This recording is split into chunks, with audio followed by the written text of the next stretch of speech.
इस तरह के क्वेश्चन सारे ही बैंक और इंश्योरेंस एग्जाम्स में बहुत रिपीट होते हैं और ये तो एग्जैक्ट क्वेश्चन है।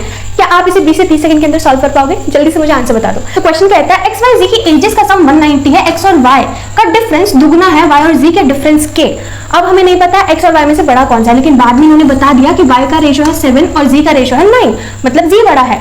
Find minimum possible age, X की मिनिमम पॉसिबल एज बता दो अगर वाई बड़ा है एक्स से। अब इन्होंने सेकंड लाइन में बोला कि वाई और एक्स को माइनस करके जो आंसर आएगा वो दुगना है जी और वाई को माइनस करके क्यों आएगा। ये चीज पता चली जी को पहले क्यों लिया, क्योंकि जी बड़ा है। अब यहाँ से वाई को पहले क्यों लिया, क्योंकि उन्होंने बोला वाई बड़ा है। अब यहाँ से इन्होंने बोला है कि वाई और जी का जो रेशियो है 7:9 है। कितना है? 7 और 9 माइनस करूंगी तो कितना आ जाएगा? 2। अब क्योंकि वहां पे रेशियो है तो मुझे यहाँ पे एक वेरिएबल लेना पड़ेगा, मैं वो a ले लेती हूँ। 2a इंटू ए, वाई की वैल्यू वहां पे थी 7a माइनस एक्स, यहाँ गया 4a, 4a यहाँ पे माइनस होगा 7 में से, कितना आ जाएगा? 3a। एक्स यहाँ माइनस है, दूसरे जाके प्लस, तो x की वैल्यू आ गई मेरे पास 3a। ध्यान से देखो तीनों वेरिएबल्स की वैल्यूज आ चुके हैं, लिख देते हैं।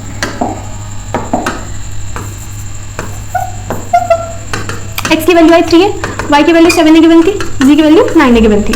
ठीक है, अब ये हमसे पूछना चाहते हैं कि x की मिनिमम कितनी एज हो सकती है। x की कितनी मिनिमम एज होगी? देखो x y z तीनों को प्लस करके कितना आएगा? 7 3 10 और 9 19, 19a, 19a is equal to 190 आ गया। तो a की वैल्यू मेरे पास सीधा सीधा 10 आ गई। a की वैल्यू 10 आ गई, मुझे चाहिए x की वैल्यू, तो 10 3 30 आंसर हो गया। अच्छा लगा तो वीडियो लाइक और चैनल को सब्सक्राइब कर